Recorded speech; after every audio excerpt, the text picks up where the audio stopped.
Hello and welcome to the Living with Lions webinar series. This is what we do monthly here at the Mountain Lion Foundation. I am Brent Lyles and I'm Executive Director of the Mountain Lion Foundation. We're a national not-for-profit dedicated to ensuring that America's lion survives and flourishes in the wild. We do that through proactive community-based coexistence trainings and support, engaging at the state level across the United States to ensure that strong protections are in place for these important and ecologically critical animals. And we also do a lot of educational programming to correct misconceptions about mountain lions and help people and decision makers understand just how important they really are. With our Living with Lions webinar series, each month we cover a new angle on how people and mountain lions can peacefully coexist. Our guest today is Savannah Rose. Savannah is a full-time freelance wildlife photographer and camera trap technician with a passion for conservation efforts and for the Earth's biodiversity. She is specifically drawn to North America's apex carnivores and omnivores, and she strives to capture portraits of our most evocative and elusive creatures. Savannah has lived in Jackson Hole, Wyoming for 8 years now and told me that she's grateful for the opportunity to share with you the beautiful stories of these animals' lives. Savannah's own story is a powerful one, and she'll be sharing information about some very difficult moments that she's had to overcome. So I wanted to give you, our listeners, a heads up that you're going to be hearing about some tough stuff, and some of it will be difficult to hear. You're also going to see some photographs that are, quite frankly, completely amazing, and they do include some vivid photos of fresh deer and elk carcasses, for instance. So just be warned of that. Before we dive into our talk, I wanted to let you know that at the end of this talk, we will have a drawing for a print by Savannah, so stick around for that. As questions come up for you, please type those into the Q&A box, and we'll make sure that we have time to answer at least a couple of those at the end of Savannah's presentation.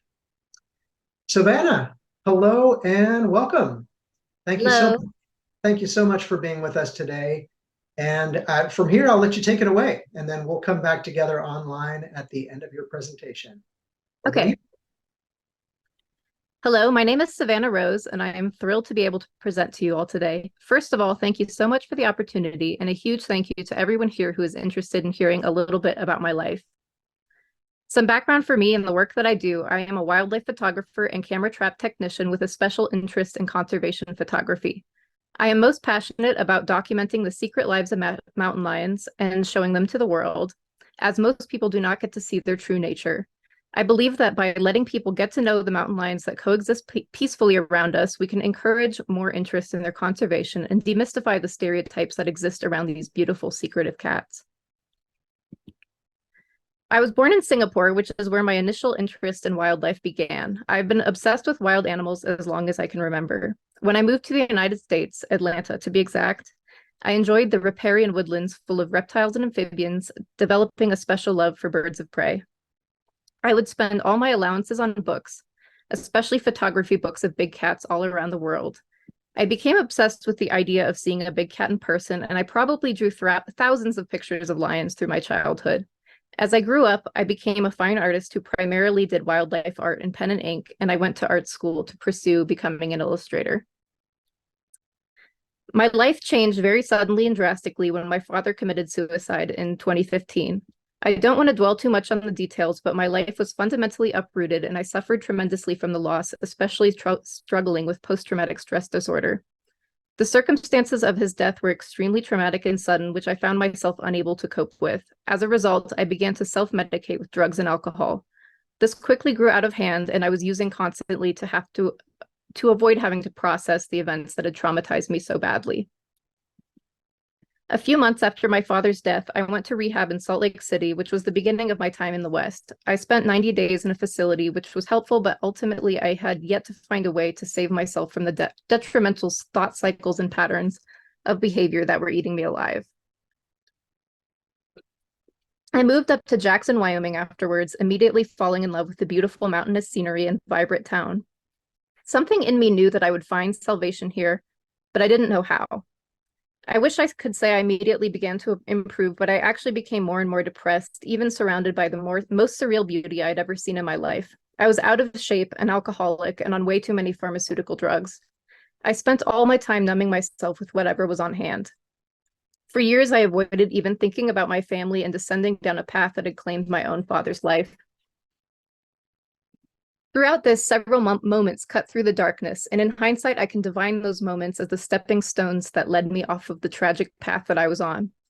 The first was just a single image. I was helping organize a friend's father's estate after he had passed, mostly looking through old hunting gear, and I found a photo in a broken frame mixed in of a mountain lion eating off of a bighorn sheep carcass. I remember the orange glow of her coat, the piercing eyes, the red blood of the sheep tucked neatly under the cliff. I began to question my friend about the image, and I found out where it was taken, on a band of cliffs near my house back in the 80s. I decided I would like to take a photo just like it one day. I had already begun dabbling in wildlife photography, though I wasn't very good and was mainly shooting reference for my art. I still had so much to learn. Nevertheless, this was the first push that got me hiking. I would explore the areas around where this photo was taken about 30 years later, but it was the only lead that I had. I was horribly out of shape and struggled. I never actually found any sign of cats save for an old cache and latrine, but that image behind the broken glass continued to haunt me for years to come. The second big milestone for me occurred in my favorite place at the time, sitting on the couch. I would watch wildlife documentaries often, my mind sort of drifting off if I ever let myself dream that I could see these incredible sightings in the wild for myself. It seemed improbable.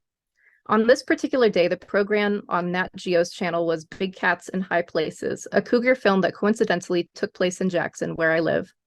The film, which is fantastic if you haven't seen it, details the lives of cats who were studied as part of Panthera's Teton Cougar Project. I was floored and quite literally moved to tears. I sobbed. I immediately emailed them after the conclusion of the documentary, and I offered to volunteer.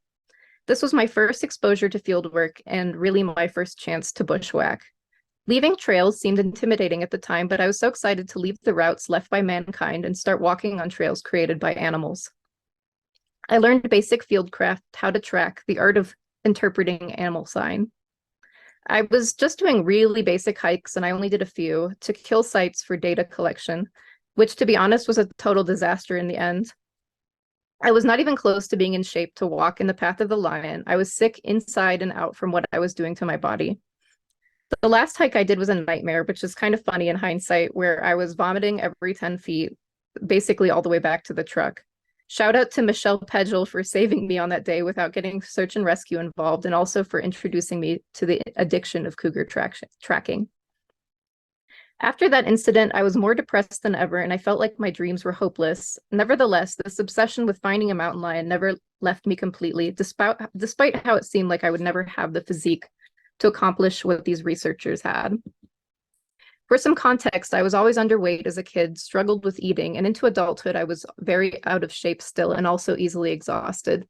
Eventually, I got to a point at a particularly low that I finally had the puzzle piece click in my brain, and I decided to get clean once and for all.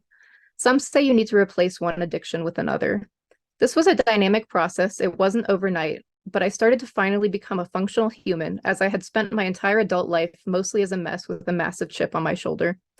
Unfortunately, abusing substances doesn't allow you to process anything really, so getting clean involved having to reface the traumas that I had been hiding from. I had to start over completely. It was difficult and dark. It was a difficult and dark time dealing with mental health. Later that winter, I got to see my first 2 wild mountain lions several hundred yards out on a bull elk carcass. This reignited my passion, and I was so excited to finally lay eyes on cats, albeit through a scope. And for once, it felt like something I could do if I tried. You can see the male mountain lions behind that tree there. It's not a very good picture, but it is my first. So the year that followed, 2019, I finally began to work out. I became strong. I had an experience with a grizzly bear up close on an elk carcass in May, and I decided that I wanted to pursue photography full time. That year, I went out every day. I had a goal of creating an image every single day of 2019, which I was able to do. They weren't great. I was still very new to the craft, but I learned so much. And every mile I walked, I grew stronger. I was free of most substances, but I was still smoking cigarettes. And I realized if I wanted to get to where mountain lions live, I could not do that as a smoker. So I quit.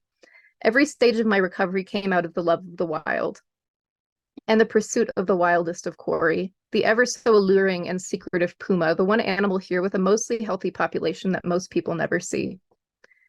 My progress wasn't linear. It never is for anyone, really. And like I said, I still had so many mental drawbacks to process at the same time I was on this quest for salvation in the wild. The winter of late 2019 was a particularly low point for me. I had no substances to use as a crutch, and I was forced to face my reality. I grew depressed and tired, which all culminated one night in December. I'll never forget this because I was so close to giving up. I did something incredibly stupid and attempted to end my life. I believe that it was the last night of 2019, and yet days later, everything changed.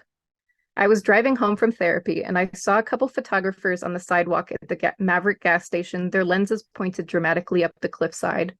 I glanced over just in time to see a mountain lion, sleek and red, launch herself down the cliff, fluid as water. I whited out in that moment. I can barely remember what happened next, other than I somehow ended up on that sidewalk too, laying in the snow with my lens between my legs for stability, dressed in a light jacket and pajama pants in single-digit weather. The cat came down again and again, maybe 3 times while I was there. She had a mule deer carcass on an embankment above the road and was leaping from her cliffy bedside to scare away scavenging magpies that were stealing red hunks of meat from her prize. I was able to capture many shots of her descent, but only one that I really liked, which is pictured here. I was stunned, simply in disbelief that I was so close to a cat at roughly 70 yards. I had to go home to get properly dressed for the weather, and I returned in a hurry, but she never came down again while I was there. I spent the whole week at that kill site hoping for another show, but the first night she had cached the deer so well that the scavenging birds were unable to steal from it anymore. Nevertheless, I needed to be there. I watched her sleep all day, surrounded by other photographers and new friends I made for the first time. Unbeknownst to them, I was going through agony in my head. I was still struggling from the intense anxiety and depression from only a week before. But something at the same time coursed through me, steeled in me. The realization that I would have missed this incredible experience if I had died that night. That was the moment I knew I could never give up. I knew that something beautiful was going to happen always just around the corner. And so I launched myself into photography like that slender cat launched herself into thin air. The darkness would get to me at night, and I'd still be up early, hunting through the dawn for something to get my glass on. I was still hiding to some extent, but in a way that was finally healthy for me. I hiked, I exercised, I got stronger than I ever knew I could be. I stopped waking up in the middle of the night to vomit from nightmares. I saw a wolf drag an elk into the woods within feet of me. I saw 399 coming out of den with 4 quadruplet babies, an exceptional rarity. Grizzlies courting and mating in the snow. The pandemic was in full swing, and so I had no social life, only the wild, most of which had shut down access at the time. It was that spring that a serendipitous encounter would change the course of my career. While photographing the mating grizzlies, I met someone who I had seen for the first time at the gas station with the female lion. The wildlife documentarian who had filmed big cats in high places, Jeff Hogan. I am not normally one to approach people, but I had another concern at the time that was more important than my social anxiety, a goshawk nest that was in an area that was slated to be torn down and developed into ski runs. I had an idea that with Jeff's set of skills, if we were able to film these charismatic birds and show the world that they exist and the crisis they were in, the town would want to protect them. Little did I know that Jeff was rather fond of goshawks and had done an article for National Wildlife on them back in the 90s. So we hit it off, and that was the first time we filmed together. Sadly, the forest ultimately was chopped down despite the goshawks' presence. They should be protected, and the birds left the area. I was devastated as I was a bit naively sure that they would be afforded the protections they deserved, but that's a story for another day. As the pandemic continued on, we went on quite a few expeditions to look for wildlife, with the social world of humanity entirely shut down and all job opportunities at a halt. We found great gray owls, a nest of pygmy owls and their stack of babies, pikas, beavers, bears. I was physically gaining weight and muscle, hiking into the mountains, tracking wildlife into the dense wilderness, unafraid and my spirits high. The nights were always rough, tossing and turning from nightmares, the one thing I truly couldn't escape. Then the snow started to fly. I saw my first cougar track in the slushy snow. Little did I know that from that moment forward, I was about to be rocketed into an exciting new world of adventure that my childhood self could only dream about. I had come out on the other side of so much trauma, and it was time to face the night, the time of day that the past seeped into my brain, and I curled up under the sheets like a little girl. I didn't know it at the time, but the nighttime was soon to become a close friend of mine. December came a year after I almost died. I had told Jeff I had one goal for the winter, and that was to simply see a mountain lion. On one of our hikes, soon after this conversation, we discovered a winter-killed elk in poor body condition that had succumbed due to scabies. We packed in supplies and built a blind above ground level, overlooking the scene, and I also placed my DSLR camera trap on it to keep tabs on what came by. Keep in mind, I had never camera trapped before, so my confidence was pretty low that this would all work out. It seemed too good to be true. Surely the dead elk would disappear under the snow and be picked away by martens and foxes instead. Nevertheless, within a week of checking on the kill, the snow around the carcass was littered with tiny kitten tracks and the telltale signs of a mother with cubs feeding on a frozen hunk of meat. On my camera's display, a lioness glared back at me. I couldn't even process my excitement, but there was a ton of work to be done, and a roller coaster ride that would go on for weeks. We set up a complex lighting system. I say we, although this was all new to me and I was just following instruction. A rig that would only turn on when it detected motion from an incoming scavenger. We worked till dark. The day flew by in a hurry, and just as the sun set, we ushered ourselves into the blind in what ended up being one of the coldest weeks of the year. We sat in the darkness and the total silence of the night. This was the time of night I dreaded the most, swallowed up by the dark, the thoughts of my trauma creeping in like the cold slowly creeped in through the outer layers of my multiple coats. A pit was forming in my stomach as usual. The nausea returned, and then, out of the pitch black, the light outside the blind flickered on. I watched as a tiny cougar kitten, a kitten with no ears and half a tail, mounted the elk like she was the great spirited beast who took it down.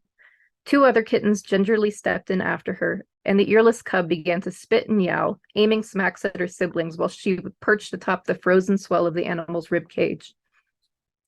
My camera was fastened on the ledge of the blind, obscured by artificial cover.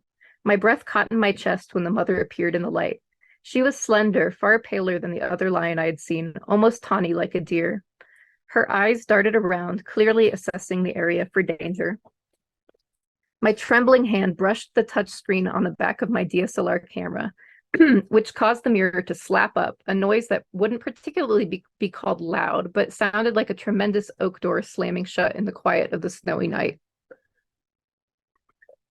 She whirled around and locked eyes with the blind. They were a glassy blue-green, piercing and serious. Her tail tip twitched thoughtfully. My hand was still suspended in the air from where I had frozen after brushing the camera, too afraid to move lest she detect any more of my presence and exit the scene. After a moment of consideration, she slunk back into the shadows. I was devastated momentarily that the encounter was so brief.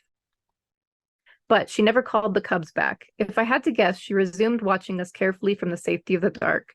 Then, maybe 10 to 15 minutes later, she returned, another cursory look around, before she bowed her head to her meal, delicately and gracefully.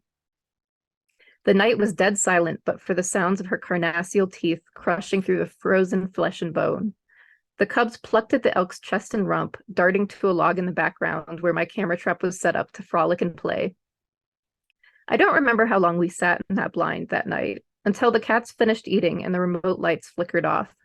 We marched back under the cover of a sky full of stars and a card sitting in my frozen camera containing images I had only dreamed of. I know I said I simply wanted to see a cat, but I wanted more. Call it human nature, even human hubris, but a neural pathway had formed in my brain that gave me a whole new reason to be alive, to stay alive. That night, I was truly and inescapably alive. We spent the next few days doing the same thing, watching the kittens spar, sharpen their claws, dart around. We even got to see one of the cubs practicing a takedown bite to the throat of his own mother. She batted him off. It wasn't until a few days later that the next life-changing event happened. It was now January 4th and the night of a full moon, washing the entire meadow with reflected light off of the pristine snow. Flurries gently moved the curtains of the blind, piercing through the hide and accumulating on my stagnant form, paralyzed in my seat. I distinctly remember it being brutally cold. I could see nothing but the diamond dust cascading through the air, only visible as they reflected off of the moon. And then the lights came on. When I tell you that I've never been more moved by what I was seeing, I truly mean it. From total sensory deprivation to seeing the muscular form of a reddish cat slouched beside the elk, the lights had a delayed trigger this time for some reason, and a single cub posed at the edge of the light, more silhouette than anything. The snow danced around them, blanched white in the artificial light. It looked like a diorama from a museum. After a brief moment of my brain processing what I was seeing, we both realized that this was not the same family group. This was a different mother, more rugged and red, larger too. And the cub was at least a few months older than the first family group, a solo male with a pudgy belly. The mother did not look our way, she simply fed. Rhythmic crunching alerted me to another life form, a herd of deer passing close to the blind. They marched by, and the cubs stood up and watched them with great concentration. I photographed this moment, which you can see here, an image I call Family Feast. We continued to be in the audience of the two cats as they took turns feeding, the cub moving in while the mother bedded and groomed. When the cub was finished with his meal, he ran over to the motion sensors that triggered the lights, grabbed it, and bounced off into the darkness. The lights illuminated the kill for a brief moment longer, then suddenly turned off. We waited in silence for a time, realizing that the show was over, a pang of sadness gripping my chest. Or so we thought. In truth, the most intimate moment was yet to come. We climbed out of the blind and began to march back through the snow, crunching through the hardened layer that had formed in the bitter cold. If I recall correctly, the thermometer read negative 18 degrees Fahrenheit.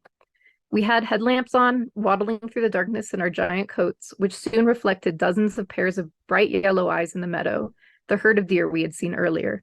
And on the other side of the herd, a cat's long, shadowy form, dimly illuminated by the moon as she slunk between cottonwood trees. The herd whirled their heads back and forth, stomping and pawing the ground, snorting as they threw their gaze to us and then to the cat. We walked by slowly in awe of the scene, and I remember my heartbeat hitched. The hair on the back of my neck stood up, a primal response to witnessing a cat on the hunt. This would not be the last time I'd feel this deeply ancient feeling stir in my brain, memories 1,000 years old, perhaps. We passed by the herd and left them to the timeless dance of predator and prey. My neck, though covered, prickled the entire way back. In a way, this experience was so perfectly allegorical to my life at the time. I scanned the darkness for life, lost in the liminal space of night. And then a light flickers on, and at the end of the light at the end of the tunnel, and in it the silhouette of a mountain lion. After several more intimate encounters with that mother and single cub, the snow was mostly melted out in this open meadow that got direct sun most of the day. When the last kill was depleted, I remember a great wave of sadness consuming me, knowing that the best winter of my life had come to an end. The green grass poking up through the cache reminded me that the ungulates would soon be on the move, and with them, the cats. Through 2021, I continued my photographic journey, making the best of each season and exploring and adventuring as much as possible. Those cats had given me a sort of confidence I was able to ride on for many months to come, and luckily for me, the summers are short here. By the time the next season rolled around, I was more than ready for the snow. I wanted to be reunited with the cats, although I knew a winter like before would be difficult to replicate. The previous season, I had grown accustomed to hiking the same trails over and over again, looking for patterns that would lead to clues and bring us to kills. Mountain lions hide their kills so meticulously that there's a sort of forensic element to interpreting their sign. I had seen an injured buck many times on those redundant hikes, a large male with a giant scar I called Stuart. He was still strong, but he got used to me enough that he rarely ran, and he would remain bedded when I'd hike by. So in late 2021, I encountered Stuart again, but this time I noticed that his leg was snapped clean in half, the hoof dangling by the skin, unattached to his leg. My heart sunk and I alerted Jeff. Based on Stuart's location, a corridor of cat activity, we knew his time on the earth was short. Within 3 days, bloody lion tracks appeared in the grove where Stuart had been bedding, finally laid to rest beneath the snow, in a shallow grave buried by the cats. Nature leaves nothing to waste. Frankly, I was relieved, although I had come to love that gentle-natured buck. I am glad he was able to nourish the same ecosystem that had given him everything in life. and there he is when they were done with him. You can see the broken leg on top there. I have skipped many stories for the sake of timeliness. I could talk through the night about these cats these past few years. I will end on the greatest moment of my career, however. As I previously mentioned, there was a time that I only wanted to see a cat up close, but something in me had grown, be it arrogance or confidence, or even a need to prove something to myself. I didn't really know why it was so important to me, but I did know it was the only thing left I needed to do for myself to summit this imaginary mountain in my head.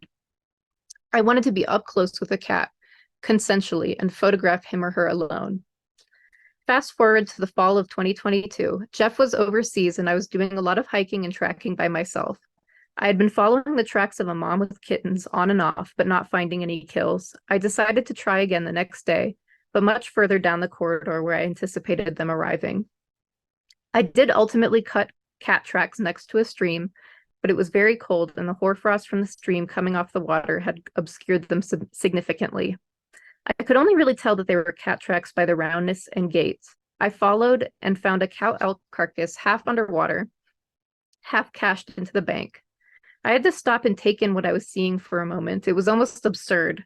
The elk's lifeless eyes stared at me from under the water, the movement from the current fluttering her eyelid in a way that was most unsettling.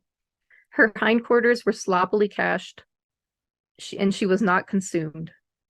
The kill was clearly very fresh, I guessed from early that morning before sunrise. And so the next morning, I returned. I woke early and waited in the dark a couple hundred yards from the kill as the sun slowly rose. I knew I likely only had one chance at this, and I didn't want to risk moving in the dark and scaring the cat off. I started to move along the edge of an eroded cliff that overlooked the scene, guiding me to my prize. I crept up to the kill with my heart in my throat, my movements possibly somewhat disguised by the sound of water. I immediately saw I wasn't alone, except this was not the mother with cubs that I was expecting.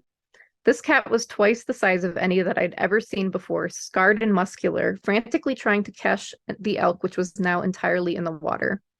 He leapt back and forth across the carcass, scraping potholes of snow and grass onto the elk, which quickly washed downstream. He was so invested in his futile caching that I was able to creep slowly closer, and he glanced at me for just a second, then dropped his gaze back to the kill.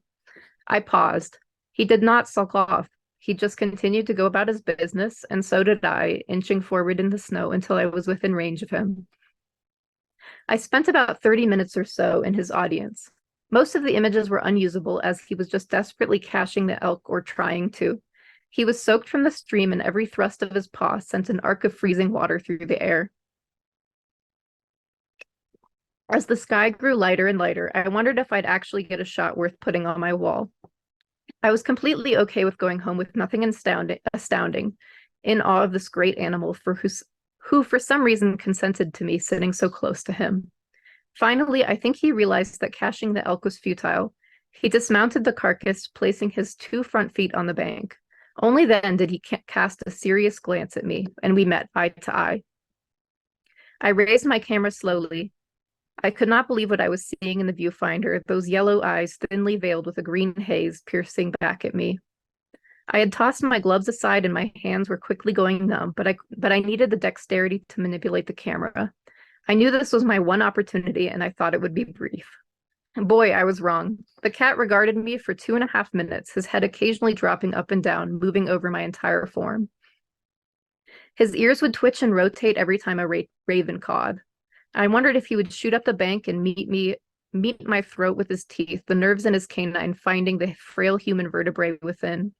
I imagined thousands of years of ancestral memories running through both of our minds, back when cats and hominids were Pleistocene competitors. Alternate universes and timelines where humans and cats, wild cats, stared into each other's eyes. Just imagination, of course. My brain was running wild. Yet I was calm. He showed no sign of anything but curiosity. I'm not sure if he'd ever seen a human up close before. And then, as calmly as ever, he stepped onto the bank fully, peed on the ground in front of me, and moved off into the willows, where he spent the next 10 minutes grooming while I slowly retreated. I saw no reason to pursue him further. I felt that whatever mutual understanding we came to in that moment required us to part ways. I had what I wanted, his time that I had intruded upon, and we continued to watch each other at a distance while he licked his wet body. I was surprised to see him tuck into a bed site maybe 30 feet from the kill. I know he must have been in there the day when I found that elk. That ancient reptilian brain in me was fully awake, the hairs on my neck suspended, my hands now useless frozen blocks hanging limply at my side. I thanked him audibly and started to make the trek back to my car. After that encounter alone, Jeff returned and we left the kill alone to be filmed by remote camera traps. I did not feel the need to intrude further on the sanctity of his well-earned feast. I had one image that I had dreamed of since I saw the image of the lioness behind the broken glass. Most people outside the world of wildlife photography probably don't know how difficult it is to photograph a wild North American mountain lion full frame in the daylight. The vast majority of the images out there were produced using captive animals or using hounds to tree or corner the cat. Finding and photographing an animal that thrives in secrecy, covers any evidence of their feeding, and travels generally at night is, to put it simply, extremely challenging. I could not believe the experience I had. I had always assumed I would have to go to Patagonia for a shot of this kind. The next dilemma was I felt so attached to this animal that had reached some part of my soul that I thought died in 2015. I waited over a month to show anyone the photos until most of the public land in my area closed to hunting.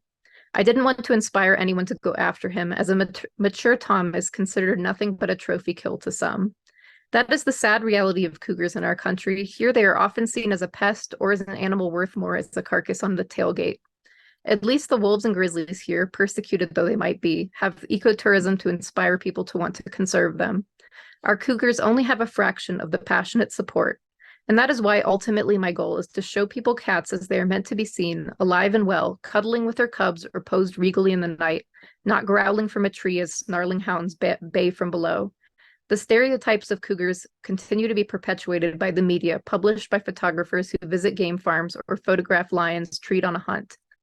In reality, they are secretive, non-offensive animals that would much rather slink into the shadows than snarl in your face. My takeaways from spending time with these cats has only proven how misunderstood they truly are. They are probably the predator here that is easiest to coexist with, as they skirt along human civilization quietly without creating any issues. They simply go unseen. And yet the paranoia and fearfulness that they inspire in people is so extreme and unjustified. They generally choose passiveness over defensiveness, relying on camouflage over fight or flight. I just want to give back to them some of what they have given to me, my misunderstood saviors that have no idea that their mere presence guided me from the abyss. The cats taught me to reclaim the night and be fearless in the dark. I sit here now, 5 years sober, strong in mind and body. That light that flickered on that first fateful night truly was the light at the end of the tunnel for me.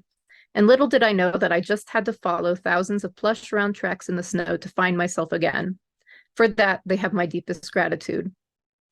I also owe everything to Jeff Hogan for his expertise in training me to be fluent in the language of these secretive animals. I am honored to have played a small role in his film that will come out in a year or so, including footage from these encounters that I have shared with you today. I hope you will see the film when it is ready, and I know it will inspire you greatly. Savannah, thank you for that. I have such admiration for your strength in sharing such a personal and powerful story. What an amazing journey you've had.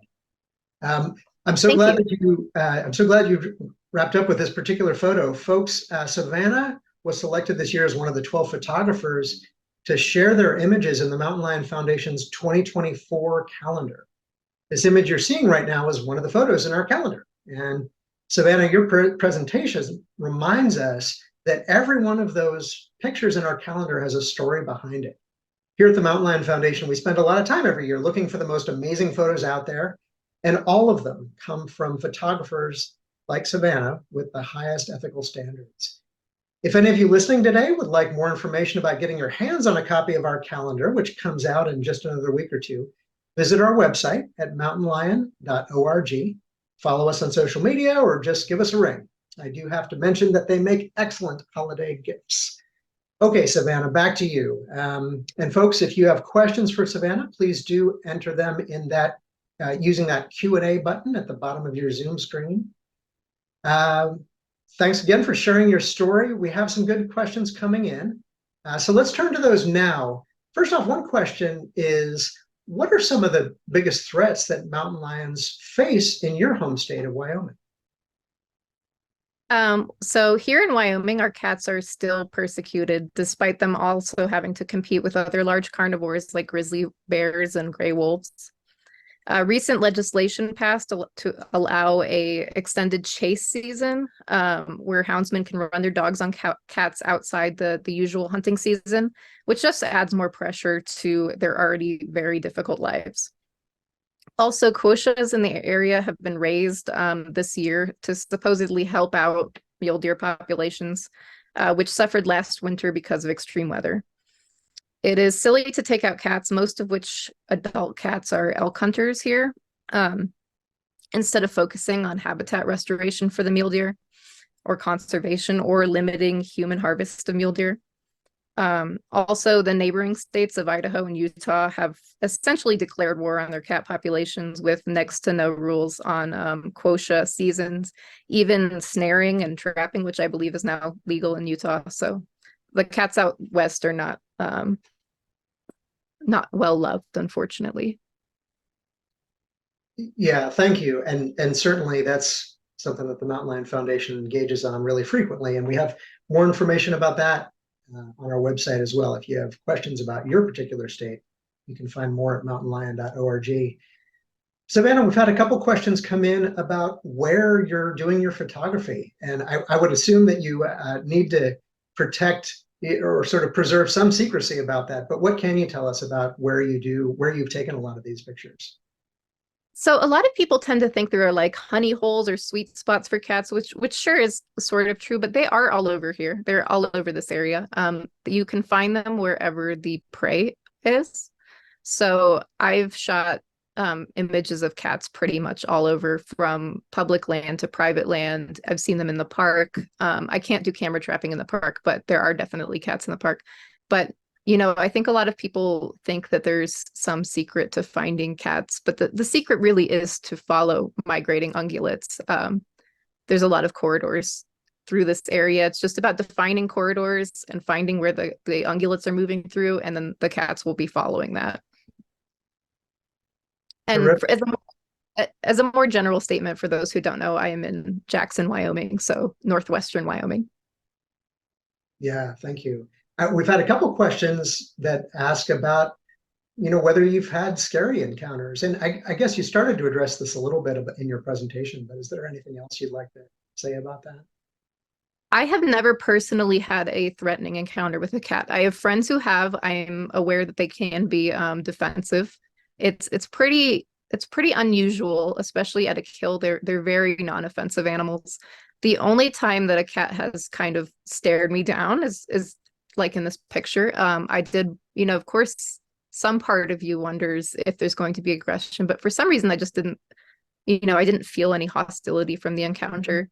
I think that he was more surprised, curious, but I don't have like a cool, crazy story to share about a cat coming after me or anything.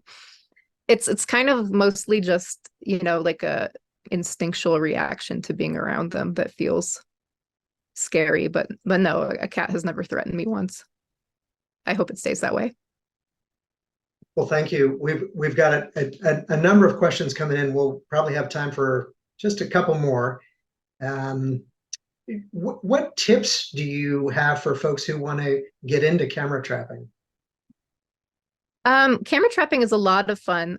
It's kind of like the reverse of wildlife photography, where, in wildlife photography, you are seeing a subject and you're adapting and changing your position based on what the animal's doing.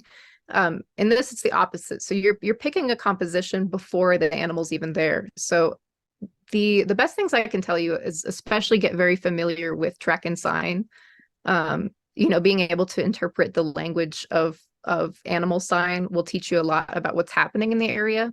You can find, for example, if we're talking about mountain lions exclusively, if you can find a scrape site, which is a site where they are leaving, they're doing a lot of chemical signaling to other mountain lions, that's pretty much a guarantee that a cat will come by at some point. So Yeah, camera trapping is frustrating, I would say. Don't expect a ton of success. It's mostly kind of full of failure. But when you do get something that's very it's kind of like Christmas morning every time you check your card because you just don't know what's going to be on it. But the best thing I can suggest is to get familiar with track and sign and just get out there. Savannah, you mentioned the film.